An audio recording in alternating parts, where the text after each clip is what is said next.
My future daughter-in-law changed the locks to my sanctuary while I lay paralyzed in a hospital bed. Breathless and unable to scream. The sterile scent of bleach and the rhythmic, hollow ticking of the wall clock were the only things tethering me to the world as the door to my room swung open. Isla Vance didn't walk in like a concerned relative. She stepped in with the cold, They're coming for us. measured grace of a predator claiming new territory. She didn't look at my face. She looked at the silver safe embedded in the mahogany wardrobe, the one containing my late husband's legacy. Outside, the rain of Blackwood Bay lashed against the window pane with a relentless, metallic drumming. Inside, the air felt thick, heavy with the cloying sweetness of Isla's designer perfume, a scent that now smelled like a funeral shroud. I tried to lift my hand, to point at the door, but my muscles were leaden. A cruel cage of my own flesh. Isla reached into her silk clutch, pulled out a new set of keys, and let them jingle. The high-pitched chime of metal on metal echoed in the quiet room. A sound so sharp it felt like a physical sting. She didn't say a word to me. She simply leaned over, her face inches from mine, and I could smell the faint, bitter hint of espresso on her breath. She adjusted my oxygen mask with a chillingly steady hand, then turned her back to me. In that silence, I realized she wasn't just taking my house, she was erasing my existence before my heart had even stopped beating. The woman my son, Julian, worshipped as a saint was systematically dismantling our lives while I watched from the shadows of my own mind. The betrayal wasn't a sudden explosion, it was a slow, freezing realization that the person we invited into our home had been a stranger all along. If you have ever felt the cold sting of betrayal from the person you trusted most in this world, then stay here with me, this story is for you. The heavy, rhythmic thud of the grandfather clock in the foyer used to be the heartbeat of Sterling Manor. Now, as I sat trapped in the high-backed wing chair of my private library, it sounded more like a countdown. The air in the room was thick with the scent of old parchment and the faint, lingering trail of Julian's cedarwood cologne, a smell that usually brought me comfort, reminding me of the boy who used to hide under these very mahogany desks. But today, that scent was being choked out by something sharp and artificial, the chemical tang of lemon floor wax that Isla's hired cleaning crew had been using to scrub away the dust of the past. I watched from the shadows as Isla Vance stood by the floor-to-ceiling windows. The morning light of Blackwood Bay was gray and unforgiving, catching the glint of the new brass keys hanging from her belt. She wasn't dusting, she was surveying. Her fingers traced the spines of my husband's first editions not with reverence, but with the cold calculation of an auctioneer. When her hand lingered on a rare 19th century atlas, I felt a sharp pinch in my chest. That book was the last thing Arthur and my late husband, Thomas, had laughed over before the winter took him. To her, it was just leather and ink. To me, it was a ghost she was trying to evict. The lighting in here is much too dim, Eleanor, Isla said, not turning around. Her voice had that practiced, melodic lilt she saved for public appearances. But beneath it lay a jagged edge of impatience. Once Julian and I are settled, I think we'll knock out this wall. An open concept gallery would increase the property value significantly. Don't you think? I didn't answer. I couldn't. The minor stroke the doctors had diagnosed me with a month ago had left my left side sluggish and my voice a mere rasp. But as I watched her, my right hand, the one that still worked, tightened its grip on the silver handle of my cane. It wasn't just the wall she wanted to knock down, it was the boundary of my autonomy. The first shift in the power dynamic happened at exactly 10:15 a.m. Arthur, my butler and the only man who still looked at me as a person rather than a piece of furniture, entered with a tea tray. The porcelain rattled slightly, a sign of his mounting fury. He set the tray down on the low table between Isla and me. But he didn't pour for her. He poured for me, making sure the steam of the Earl Grey, Thomas's favorite, drifted toward my face. The locksmith has finished with the east wing, Mrs. Sterling, Arthur said, his voice as dry as old bone. He didn't look at Isla, but I saw her posture stiffen. Thank you, Arthur, Isla interrupted, stepping away from the window. I'll take the master set from here. It's better if one person manages the security transitions. I believe the master of the house traditionally holds the keys. Miss Vance, Arthur replied, finally meeting her gaze. And as Julian's wife-to-be, I am simply preparing for that transition. She snapped. She reached out and plucked the heavy ring of keys from Arthur's tray before he could protest. The metallic clink was final. My daughter-in-law changed the locks to my house, not just the doors, but the very access to my history. In that moment, I saw a flicker of something in Isla's eyes. It wasn't fear of being caught, it was the thrill of the hunt. She looked at me, and for the first time, she didn't bother to hide her smile. It was the smile of a woman who had already won. She knew Julian was blinded by her devotion, and she knew I was a prisoner in a body that refused to obey me. Arthur waited until Isla left the room to supervise the kitchen before leaning down. The scent of rain and wet wool clung to his coat. He had been outside, far beyond the manor's gates. He didn't offer a platitude. Instead, he pressed a small, crumpled piece of paper into my palm. I went to the post office in town. Eleanor, he whispered, his eyes darting toward the hallway. The one Isla told Julian was closed for renovations. It's very much open, and this came for Natasha Quinn. It was redirected from a P.O. box in the city. I looked down at the paper. It was a receipt for a wire transfer. Dated 3 days ago, the amount was staggering, and the recipient was a name I didn't recognize, Caleb Miller. My heart hammered against my ribs. A wild bird in a cage. Natasha Quinn, the name Isla used before she met my son. The name that belonged to a woman who had supposedly died in a tragic fire according to the background check she had provided Julian. The air in the library suddenly felt ice cold. Through the window, the fog began to roll in from the bay, swallowing the jagged cliffs of Blackwood. The world was disappearing into white silence. I sat there, clutching the proof of her lie, listening to the distant, muffled sound of Isla laughing on the phone in the next room. She thought I was a statue. She thought the locks would keep the truth out. She didn't realize that in this house, the walls have ears, and the shadows have memories. The silence that followed Arthur's revelation was heavy, broken only by the rhythmic scratching of a tree branch against the library window. I stared at the name on the wire transfer, Caleb Miller, until the letters blurred into ink splotches. Beneath the clinical scent of lemon wax, I could now detect the metallic tang of my own fear, sharp and cold like a razor blade under my tongue. My daughter-in-law changed the locks to my house, but as I looked at that receipt, I realized she had changed much more. She had reauthored the past, turning a graveyard into a playground. Eleanor, Arthur murmured, his hand hovering near mine but never quite touching, a gesture of respect that felt like a lifeline. Julian is coming up the drive. He's brought the florist for the final walkthrough. You must hide this. I didn't have to be told.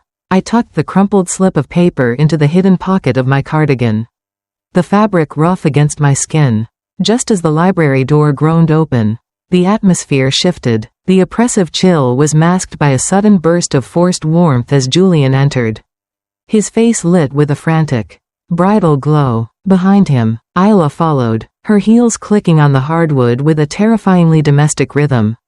"Mom, you're awake," Julian said, rushing over to press a kiss to my forehead. He smelled of rain and stress, a stark contrast to Isla, who stood behind him like a silent director. "Isla said you were resting. We've brought the samples for the altar arrangements. White lilies or orchids? Isla thinks lilies are more pure." I looked at Isla. She was smiling, but her eyes were darting to the mahogany desk, searching for any sign of Arthur's intrusion. My gaze fell to her wrist. Among the expensive gold bangles, she wore a simple, braided leather cord. It was a rugged, handmade thing, entirely out of place with her designer silk dress. A micro shock of recognition hit me. That cord wasn't art. It was a memento, a token of a life she claimed had burned to ashes. "Lilies are for funerals, Julian," I managed to rasp, the words scraping my throat like gravel. Julian's smile faltered for a fraction of a second, but Isla was faster. She stepped forward, her hand resting heavily on Julian's shoulder, her thumb stroking the fabric of his suit in a way that looked possessive rather than affectionate. "Eleanor is just tired, darling," Isla said softly, her voice a velvet trap. "The medicine makes her a bit morbid. Why don't you take the florist to the conservatory?" I'll stay here and make sure your mother has her afternoon tea." Julian hesitated, looking between us. He wanted to see the saint, I wanted him to see the serpent. But the locks had been changed on his mind long before they were changed on the doors. With a reluctant nod, he squeezed my hand and disappeared into the hallway, leaving the air vacuumed of his innocence. The moment the door clicked shut, Isla's face dropped. The mask didn't just slip, it dissolved. She walked over to the tea tray, picked up a spoon, and began to stir the cold tea with a slow, agonizing deliberation. Clink, clink, clink. "You're a stubborn woman, Eleanor," she said, her voice stripped of its melodic lilt. She didn't look at me. She looked at the silver-framed portrait of Thomas on the mantel. "Julian told me about your instincts. He thinks they're a sign of your sharp mind. I think they're a sign of a heart that doesn't know when to stop beating." She leaned in close, so close I could see the tiny, broken capillaries in her eyes. "I know Arthur went to the town boudin. I know he's a loyal old dog. But even dogs can be put down if they bite the wrong hand." She reached out and patted my cheek, her skin unnervingly hot. "Enjoy your library while you can. By the time the vows are exchanged, the Sterling name will be a footnote, and you'll be a memory in a very comfortable, very locked room." She turned to leave, but stopped at the door, her hand lingering on the new brass handle. "Oh, and Eleanor? If you're thinking of telling Julian about Caleb, don't. He's much more than just a recipient of my money. He's the reason Julian will never leave me, even if he hates me." She stepped out, the lock clicking into place with a sound like a guillotine. Through the window, the fog from Blackwood Bay had finally reached the house, erasing the garden, the gates, and the world beyond. I sat in the gathering dark, the crumpled receipt burning in my pocket, and a new, terrifying question echoing in the silence. What did she mean by, "the reason Julian will never leave"? I looked at the portrait of my husband, his painted eyes offering no sanctuary. The house was no longer mine. The locks were new, and somewhere in the mist, the truth was screaming, but I was the only one who could hear it. The storm that had been brewing over Blackwood Bay finally broke at midnight, lashing the manor with a fury that felt personal. I sat in the darkness of my bedroom, the air tasting of ozone and the damp, metallic chill that seeped through the window frames.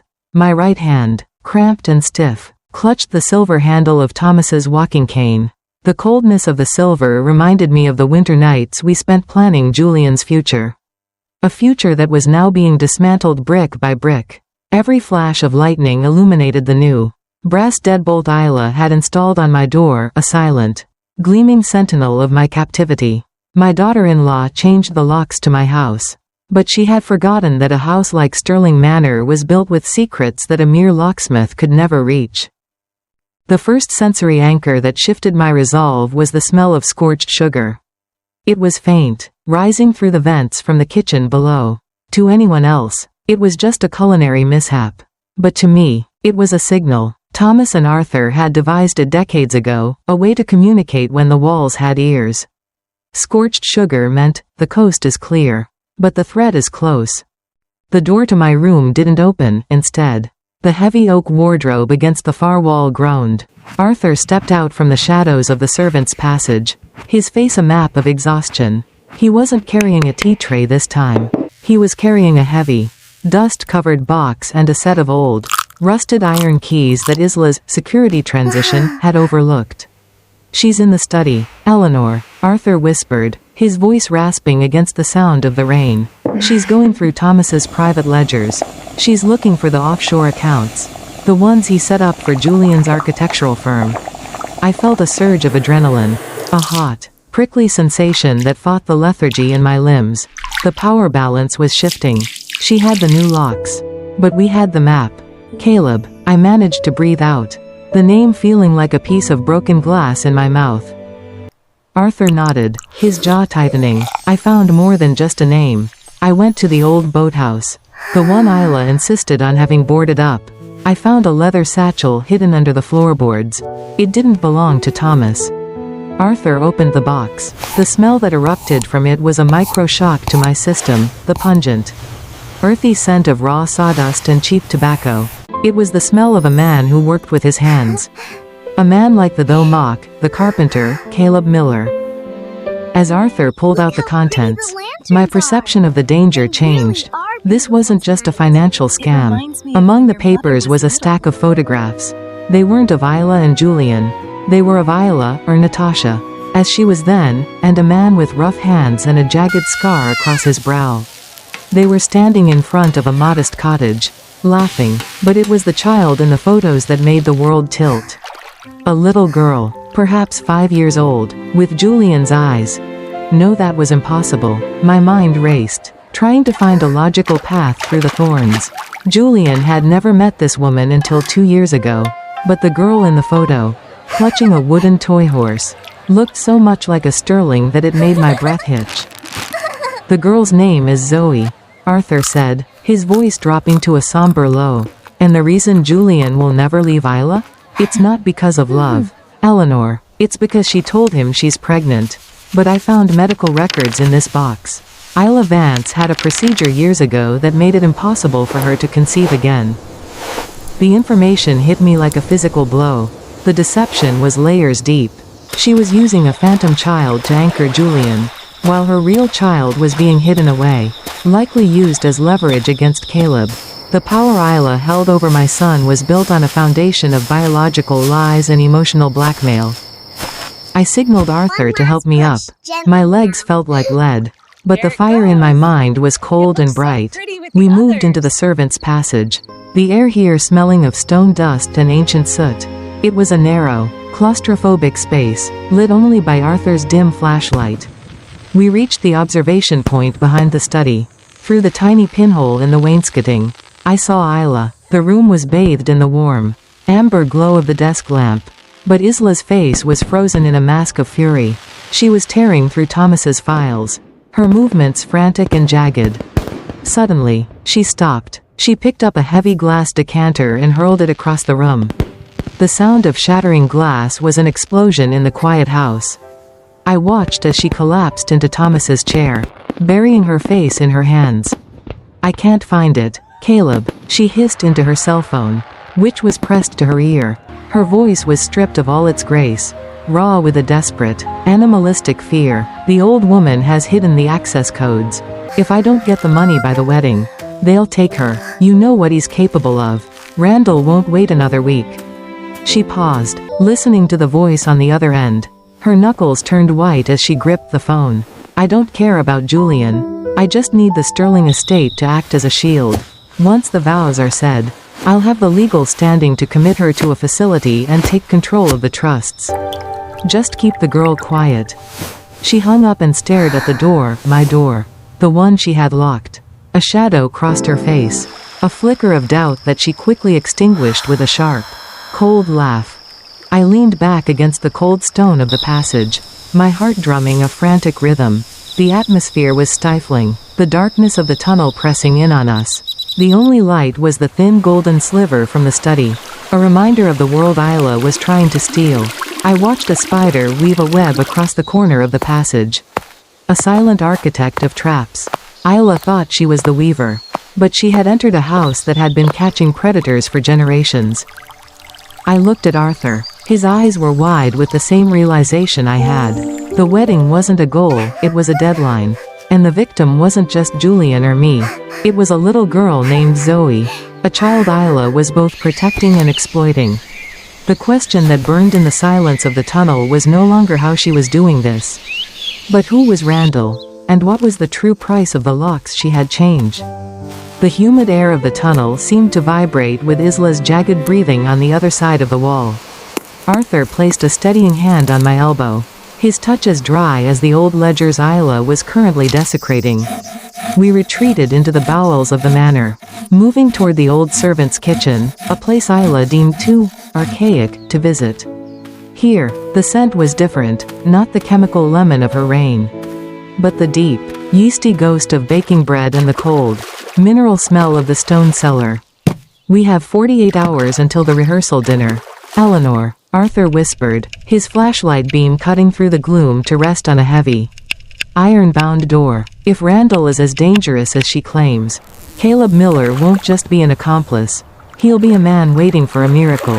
Or a man ready to burn everything down to save his daughter. I looked at the rusted latch. My decision was made. I couldn't wait for Julian to wake up from his velvet dream.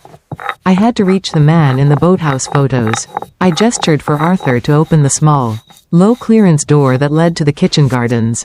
The night air hit me like a splash of ice water, smelling of brine and wet earth. My legs felt like brittle glass. But the cane, Thomas's cane, clattered against the gravel with a rhythm that felt like war.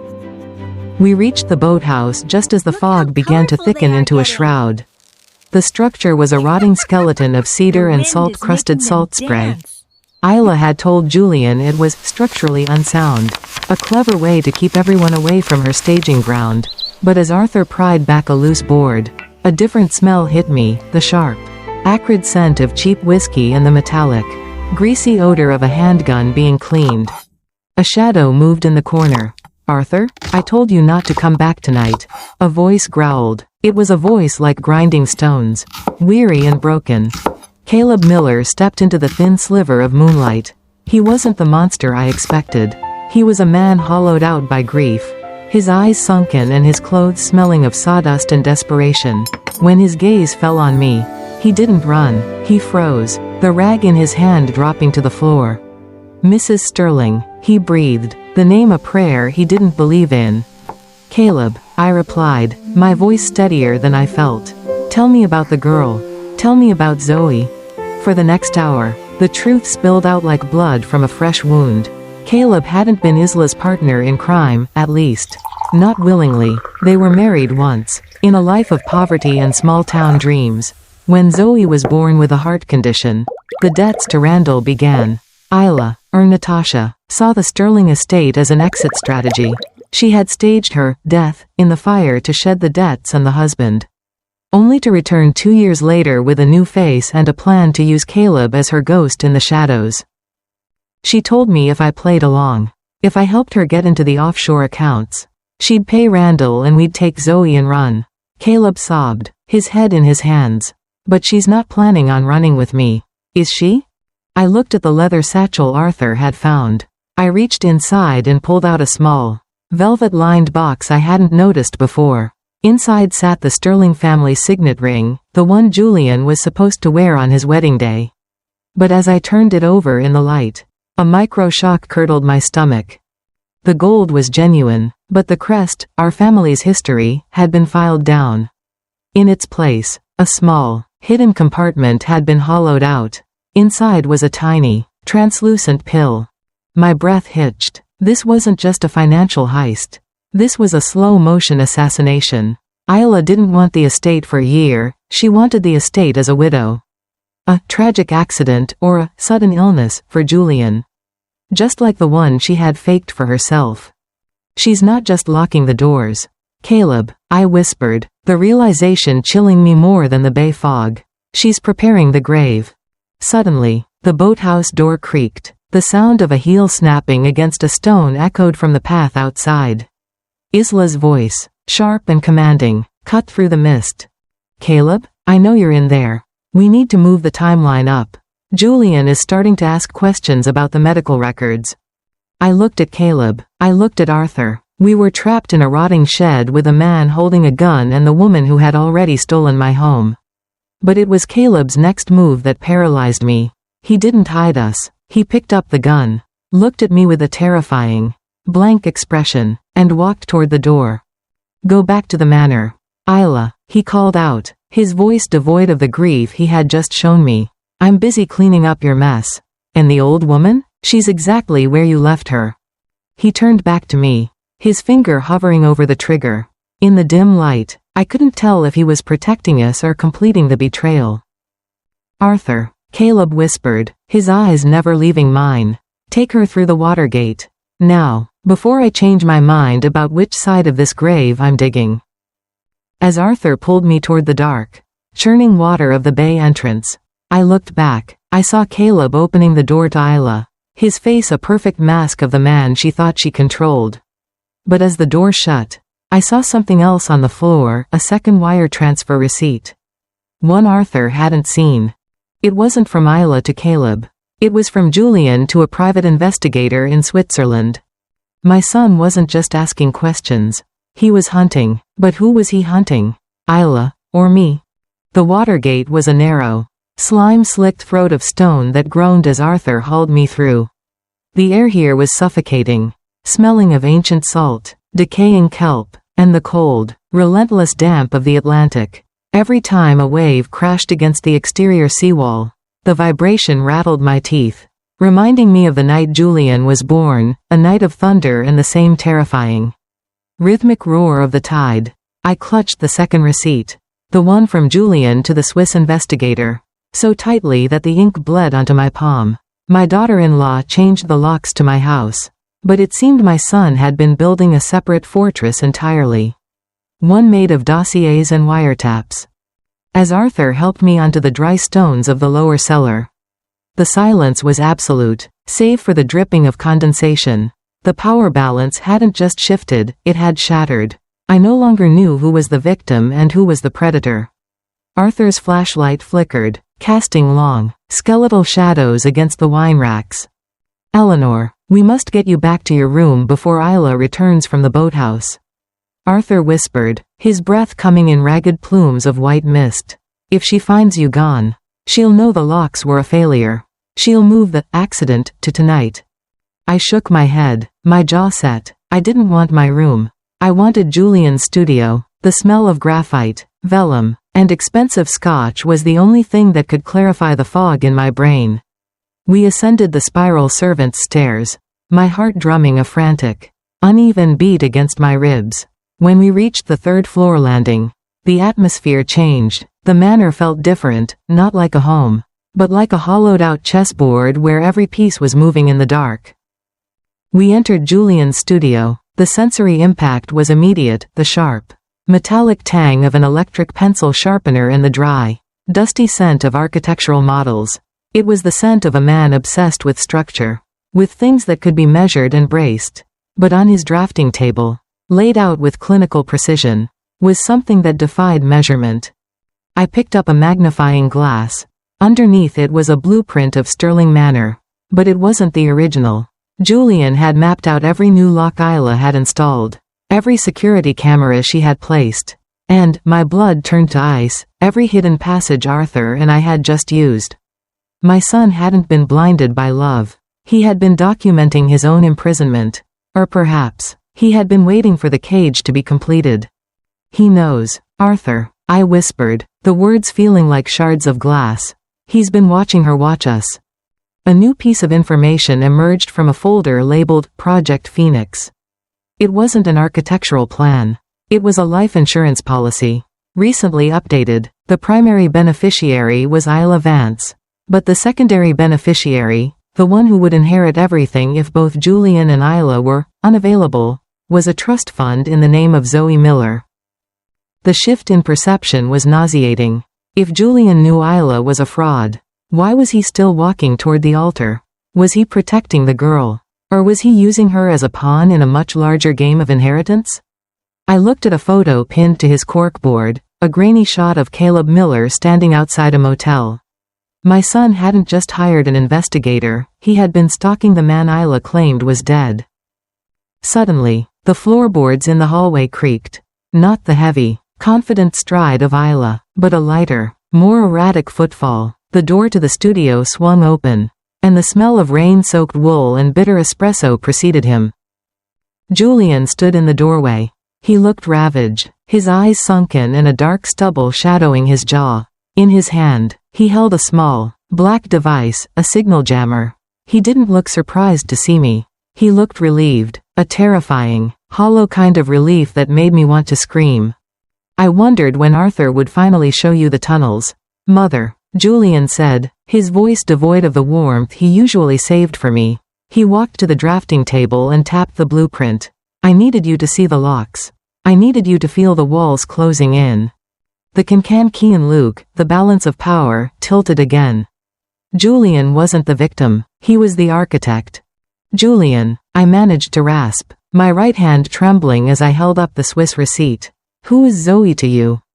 Julian's face didn't soften. He reached into his pocket and pulled out a silver locket, the one that usually hung around Isla's neck.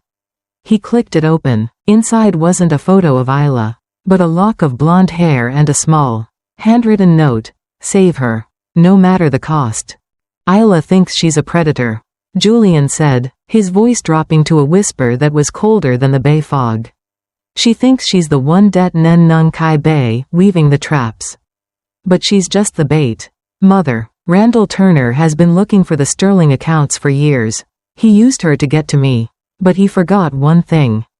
Julian leaned over the drafting table, the golden light of the desk lamp casting his face in sharp, jagged angles. You can't trap an architect in his own house. I didn't let her change the locks to keep us in. I let her change them to keep Randall out until the authorities could find where he's holding the girl. He looked at me then, and for a second, I saw Thomas's ruthless intelligence in his eyes. But tonight, something changed. Caleb Miller called. He's not waiting for the wedding anymore. He's coming here, and he's not coming for the money. I stood there, paralyzed in the center of the room. The manor was silent, the storm outside having settled into a low, predatory hum. The light from the desk lamp flickered. A dying amber sun in a room full of blueprints for a war one didn't understand. I looked at my son, then at the locks on the map, and I realized the most terrifying truth of all. The wedding wasn't a trap for the Sterling family. It was an execution. The floorboards in the studio groaned under the weight of a secret too heavy to hold. Julian didn't move to comfort me. He stood amidst his blueprints like a general overseeing a battlefield. The smell of rain-soaked wool from his coat began to mingle with the ozone from the dying storm outside. My daughter-in-law changed the locks to my house, but as I stared at my son, I realized he had provided the keys. If Caleb is coming here, Julian, then we are all in the line of fire, I whispered. My right hand, clutching the Swiss receipt, was white-knuckled. You're using Isla as bait for Randall. But what happens when the bait realizes she's being eaten? Julian's eyes flickered toward the security monitors on his desk, the ones Isla thought were disconnected. She's already realized. That's why she went to the boathouse tonight. She's trying to convince Caleb to kill me before the wedding so she can trigger the insurance policy early. She needs Randall's debt cleared by sunrise, or Zoe is gone. A micro shock of chilling clarity hit me. Julian wasn't just observing the crime, he was letting it ripen. He knew Isla was plotting his death, and he was using that very threat to draw Randall Turner into the open. The moral standard I thought my son held had shifted into something unrecognizable, a cold, utilitarian brand of justice that felt more like vengeance. You're letting her try to kill you? I gasped. Julian reached into a drawer and pulled out a small, glass vial. It was identical to the pill I had seen in the signet ring. She thinks she's slipping me a sedative to make the accident look like a fall. I've already replaced her supply with placebos. But I need her to think she's succeeded. I need her to make the call to Randall to come collect his blood money. Suddenly, the silent manor erupted, not with a scream, but with the heavy, shattering crash of the kitchen door downstairs. The sound was followed by the sharp, rhythmic clack-clack of Isla's heels running through the gallery, her voice frantic, screaming Julian's name. Julian, Julian, help, he's here, Caleb has a gun. Julian didn't flinch. He checked the signal jammer in his hand and turned it off. On cue, he muttered. The studio door burst open. Isla stumbled in, her silk dress torn at the shoulder, her face a mask of primal terror. Behind her, framed in the doorway, was Caleb Miller. He looked like a specter of the fog, drenched and shivering, the handgun leveled not at Isla, but directly at Julian's heart. Give me the codes, Sterling, Caleb roared, his voice breaking with the weight of a father's desperation. Randall has the girl at the Blackwood Lighthouse. He says if the transfer isn't confirmed in 10 minutes, he'll drop the phone, and then he'll drop her. Isla collapsed at Julian's feet, clutching his knees. Julian, please, I lied about everything, I know, but please save her. Caleb is crazy. He'll kill us both. I watched my son. He didn't look at Isla. He didn't look at the gun. He looked at me, and for a fleeting, terrifying second, a small, dark smile touched his lips. It was a look of absolute triumph. The transfer is already done. Caleb, Julian said calmly, his voice echoing in the stifling room. But not to Randall. I sent it to an account that Randall can only access if he stays at that lighthouse for another 20 minutes. The police are already circling the base. Caleb's face went from rage to a hollow, haunting emptiness. He lowered the gun slightly, his eyes darting to Isla. You told me he didn't know. You said he was a spoiled brat who wouldn't notice a snake in his bed. Isla froze. She looked up at Julian, her eyes wide with a realization that surpassed fear. She saw the blueprints. She saw the active monitors. She saw the man she thought she was leading to slaughter, standing over her like a judge. You knew? She whispered. I knew the moment you found that atlas in the library. Isla, Julian said, his voice dropping to a jagged whisper. You didn't know the maps were rigged with trackers. But the cliffhanger didn't come from Julian's revelation. It came from the shadows behind Caleb. Arthur, who had been silent this entire time, stepped forward, but he wasn't looking at Caleb or Isla. He was looking at Julian with a gaze of profound, silent betrayal. Arthur reached into his own pocket and pulled out a third wire transfer receipt, one that had been intercepted from Julian's outgoing mail months ago. Julian, Arthur said, his voice trembling with a truth that shattered the room. Why does this receipt show that you were the one who funded Randall Turner's initial loan to Caleb Miller 5 years ago? The silence that followed was a physical weight. Isla's head snapped toward Julian. Caleb's gun hand began to shake violently. I looked at my son, the architect, the savior, and realized the locks hadn't been changed to keep us safe. They had been changed to keep the truth from escaping. Julian didn't deny it. He simply looked at Arthur and said, the girl needed to be a Sterling. Arthur, one way or another. The manor groaned as the wind picked up again. The question hung in the air, cold and unanswered. Was Zoe actually Caleb's daughter? Or was she the final piece of Julian's design? The morning of the wedding arrived not with a celebratory sun, but with a sky the color of a bruised plum. I stood in front of the full-length mirror in my dressing room. The air smelling of the gardenia-scented hairspray the stylist had used, a cloying, suffocating floral scent that reminded me of the wreaths at Thomas's funeral. My daughter-in-law changed the locks to my house, but as I smoothed the navy silk of my dress, I realized the house was no longer a home, it was a theater. My right hand, still stiff but functional, fumbled with the clasp of a pearl necklace. The cool, hard pearls against my skin felt like a string of tiny stone weights, dragging my conscience into the deep. Arthur entered silently. He didn't offer a smile. He simply held out the morning paper and a fresh cup of black coffee. The bitter, scorched aroma of the beans was the only thing keeping me grounded. The police have Randall Turner in custody at the lighthouse.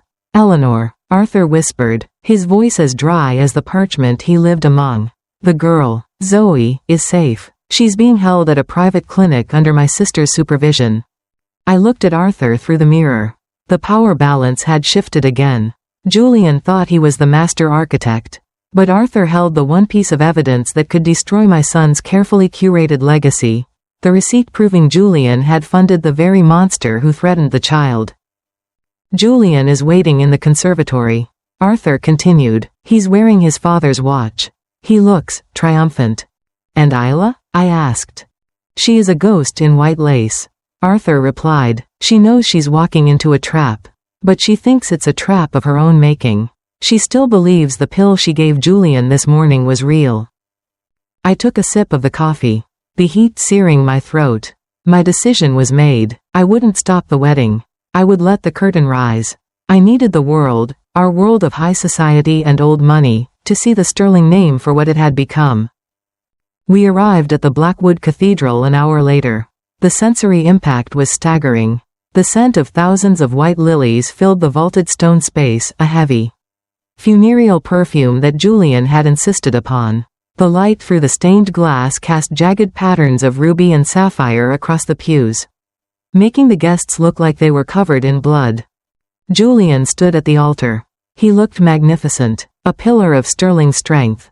But as I walked down the aisle to my seat in the front row, I noticed a micro shock of detail. He wasn't looking at the door for his bride. He was looking at the side entrance where two men in plain gray suits stood, detectives Arthur had coordinated with. Or perhaps men Julian himself had hired. Isla appeared at the back of the church. The organ music swelled, a triumphant roar that felt like a mockery. She was a vision in lace, her face hidden behind a veil. But as she drew closer, I could hear the faint, rhythmic chink-chink of her gold bracelets. To the guests, it was the sound of wealth. To me, it was the sound of the braided leather cord she still wore underneath the tether to Caleb Miller. The Kankan Luke, the balance of power, was a vibrating wire. Isla reached the altar and took Julian's hand. I watched his fingers close over hers. It wasn't a caress, it was a cage. Dearly beloved, the priest began, his voice echoing off the ancient stone. We are gathered here to witness the union of two souls. I felt the crumpled receipt in my clutch purse. My son had built a world on a lie to claim a child that might not even be his. Isla had built a world on theft to save a child she had nearly lost. And Randall Turner was the shadow they both shared. The priest reached the pivotal moment. If anyone here knows of any reason why these two should not be joined in holy matrimony, speak now or forever hold your peace. The silence that followed was a physical entity, heavy and suffocating. I looked at Julian. He was smiling, a thin, razor-sharp expression directed at Isla. He was waiting for her to break. He wanted her to confess here, in front of the cameras he had discreetly positioned in the rafters, to ensure her total social and legal destruction. But Isla didn't break. She squeezed his hand and whispered, loud enough for the front row to hear, I know about the Swiss account, Julian, and I know about the lighthouse. If I don't walk out of here as your wife, the police get the files on your Project Phoenix, including the part where you paid Randall to kidnap my daughter. The shift in information was a landslide. Julian's face didn't pale, it turned to stone. The architect had forgotten that a building is only as strong as its foundation. And his was built on a man named Randall who was now talking to the police.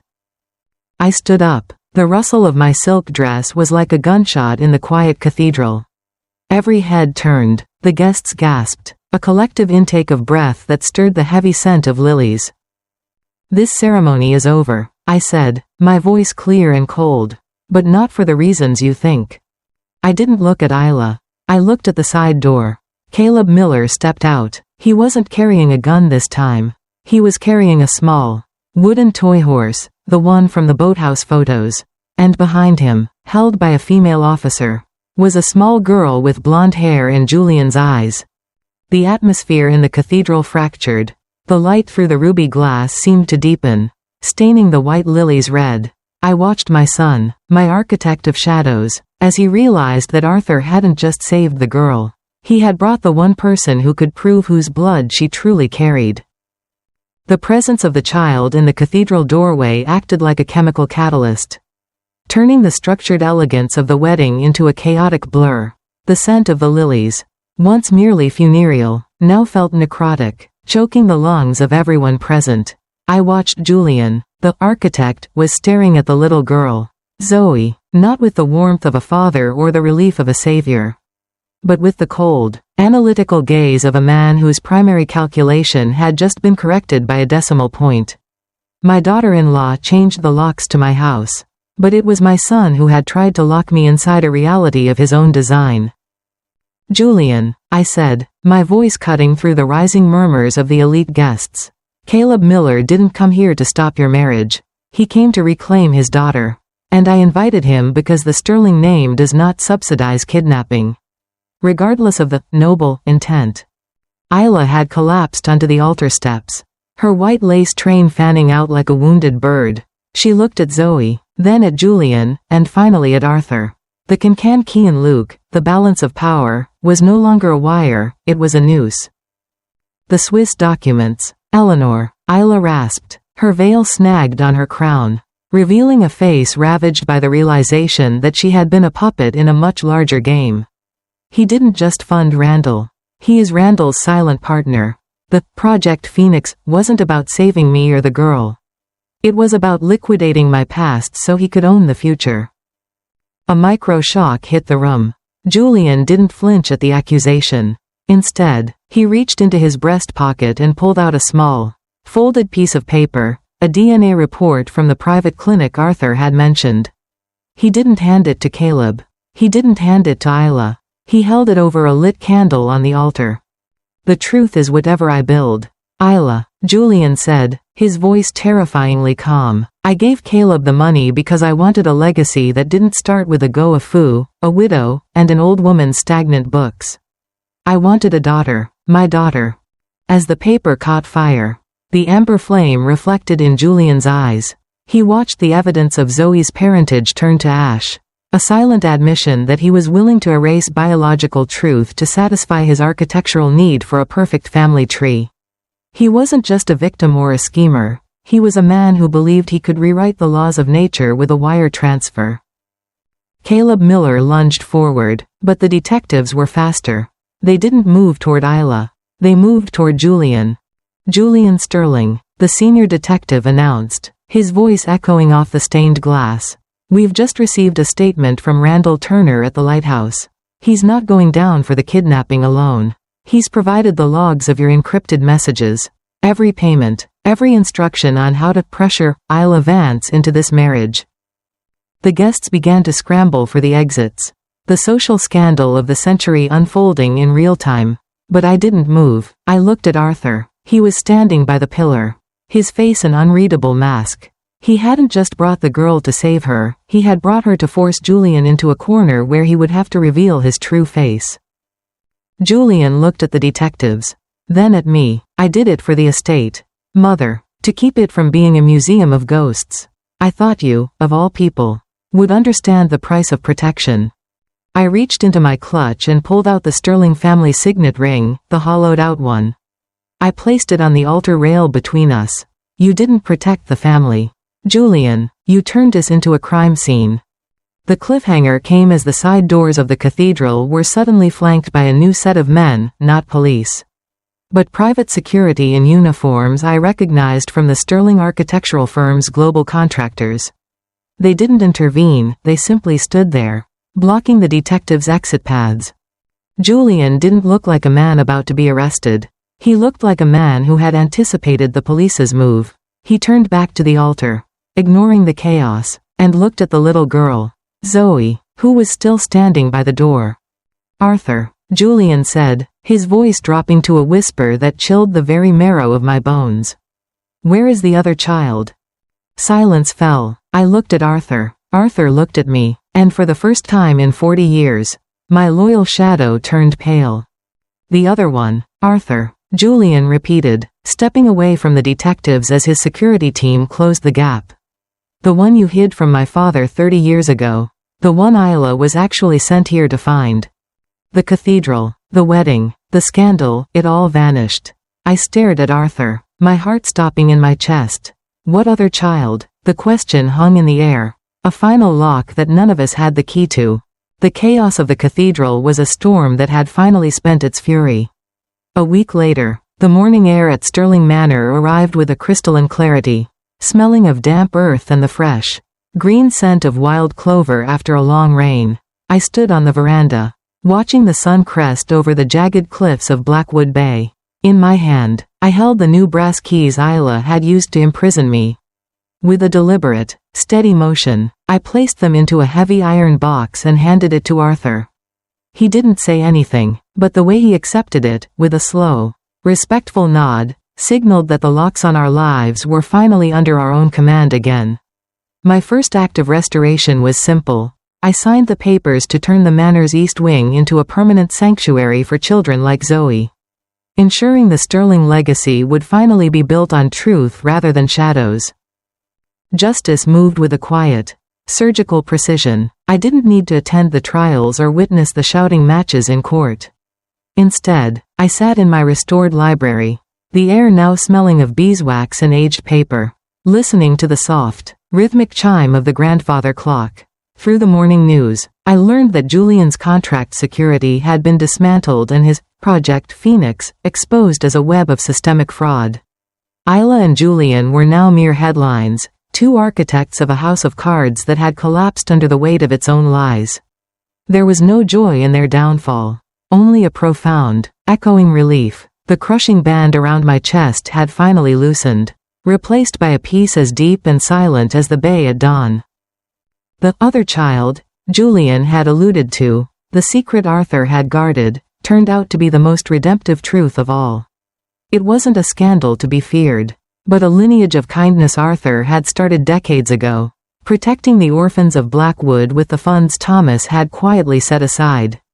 Looking out at the garden, I saw Arthur helping Zoe plant a row of white roses, not the funereal lilies of the wedding, but living, breathing symbols of a future that didn't have to be bought or stolen.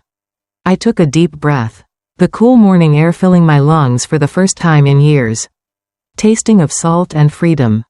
True restoration is not just getting your house back, it is reclaiming the quiet within your own soul. If you stood where I stood, watching your world being dismantled by those you loved, would you stay silent to keep a hollow peace, or would you find the courage to shatter the glass and find your own truth?